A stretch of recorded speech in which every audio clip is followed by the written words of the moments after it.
హరిహర వీరమల్ల రోజు 70,000 ఖర్చు పెట్టా. అదే నాకు తెలుసు, టీడీపీ ఎమ్మెల్యే తెలుసు, కానీ కొండమగలాడాడు. పవన్ కళ్యాణ్ జోలికి ఎవడైనా వస్తే మాత్రం తల్లకాయలు పుచ్చకాయలు పగిలినట్టు పగిలిపోతాయి. ఇది బ్రో నాకు నాకు అనుభవం చాలా తక్కువ. నేను చెప్పేదాంట్లో ఏంటంటే, నాకు పవన్ కళ్యాణ్ అనే వ్యక్తి దేవుడితో సమానం. ఎందుకంటే నేను తల్లిదండ్రులు కూడా బేసిక్గా గౌరవించను.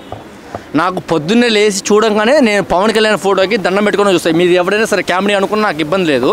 నేను పవన్ కళ్యాణ్నే ఫస్ట్ దేవుడిగా పూజించే వ్యక్తి పవన్ కళ్యాణ్. పవన్ కళ్యాణ్ అయినా ఎన్టీఆర్ అయినా నాకు ఇద్దరు సమానమే. కానీ ఎన్టీఆర్ గురించి మాట్లాడాడు ఎవడు? కొండమగలాడాడు. టీడీపీ ఎమ్మెల్యే, అదే నాకు తెలుసు, టీడీపీ ఎమ్మెల్యే అని తెలుసు, కానీ కొండమగలాడాడు. వాడెవడో మాట్లాడిన దాని గురించి ఎన్టీఆర్ గురించి ప్రశ్న చేయడం చాలా తప్పు. కానీ ఒకటి చెప్తాను సార్, పవన్ కళ్యాణ్ సార్ మీరు నాకు దేవుడు సమానం లాంటి వాళ్ళు. ఇలాంటి వాళ్ళు మాట్లాడిన కొంచెం రాడ్ వేసేయండి, తర్వాత సంగతి ఏదైతే చూసుకున్నాం. మీకోసం నేను హరిహర వీరమల్ల రోజు 70,000 ఖర్చు పెట్టా. సీరియస్గా చెప్తున్నా, నేను కామెడీ ఏమిటి చెప్పట్లే. హరిహర వీరమల్ల రోజు 70,000 ఖర్చు పెట్టా. పవన్ కళ్యాణ్ అంటే నా తల్లిదండ్రుల కంటే ఎక్కువ. అంటే మీరు అనుకోవచ్చు తల్లిదండ్రులు కనిపించిన వాళ్ళు కదా, ఇదేంటి పవన్ కళ్యాణ్ మీద అభిమానం చూస్తాం అనుకుంటారేమో. నాకు పవన్ కళ్యాణ్ అంటే పిచ్చ ఫ్యాను. పవన్ కళ్యాణ్ జోలికి ఎవడైనా వస్తే మాత్రం తల్లకాయలు పుచ్చకాయలు పగిలినట్టు పగిలిపోతాయి. ఇది మాత్రం క్లారిటీ తీసుకొని. పవన్ కళ్యాణ్ గారు సినిమా ఇండస్ట్రీకి చెందిన వాళ్ళే. సో మరి ఆయన పార్టీలో ఉన్న వాళ్ళే ఈ విధంగా, అంటే కూటమిలో ఉన్న వాళ్ళే మరి జూనియర్ ఎన్టీఆర్ గారి గురించి ఇంత బ్యాడ్ గా మాట్లాడితే మీరు ఏం చెప్తారు వాళ్ళకి?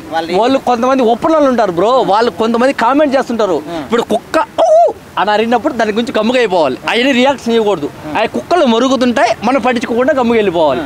జూనియర్ ఎన్టీఆర్ అంటే మినిమం ఒక బ్రాండ్, పవన్ కళ్యాణ్ అంటే ఒక మినిమం బ్రాండ్. పవన్ కళ్యాణ్ జోలికి ఎన్టీఆర్ జోలికి ఎవడైనా వచ్చాడా, మధ్య ప్రామిస్గా చెప్తున్నా, పుచ్చకాయలు పగిలినట్టు కింద నుంచి పైదాకా మొత్తం పగిలిపోద్ది. మీ ఫ్యాన్స్ తరపున ఏం చెప్తారు ఎన్టీఆర్ గారి గురించి ఆ విధంగా మాట్లాడిన ఆయనకి? ఎన్టీఆర్ గురించి మాట్లాడిన వ్యక్తికి అయితే నేను క్లియర్ కట్గా బోర్డుగా చెప్తున్నాను, నువ్వు ఎక్కడుంటావు చెప్పు, ఫేస్ టు ఫేస్ చూసుకున్నావు, కానీ నీ కింద లోపల కడ్డాయితో సహా ఊడిపెట్టాడు కొడతాం. ఇది మాత్రం ఫిక్స్డ్. పవన్ కళ్యాణ్ గురించి ఎన్టీఆర్ గురించి ఎవడు మాట్లాడినా సరే, పవన్ కళ్యాణ్ ఫ్యాన్స్గా నేను చెప్తున్నా, ఎవరి గురించి అయినా మాట్లాడితే ఎన్టీఆర్ కానీ ఒక మాట చెప్పాడు, కాళ్ళు ఎగరేసుకున్నట్టు మీకు సినిమాలు తీసి చూపిస్తానని. అట్లాగే పవన్ కళ్యాణ్ కూడా ఒక మాట చెప్పాడు, ఏమని, మనల్ని ఎవడు రాపేది ఒకడు అన్నట్టు ఎవడైనా సరే ఎదురు వస్తే ఫేస్ టు ఫేస్ తేల్చేసుకుంటాం. ఎన్టీఆర్ గురించి పవన్ కళ్యాణ్ మాట్లాడినాడు, డైరెక్ట్ ఫేస్ టు ఫేస్ రమ్మను, తేల్చేసుకున్నాం. ఓకేనా? Thank you bro.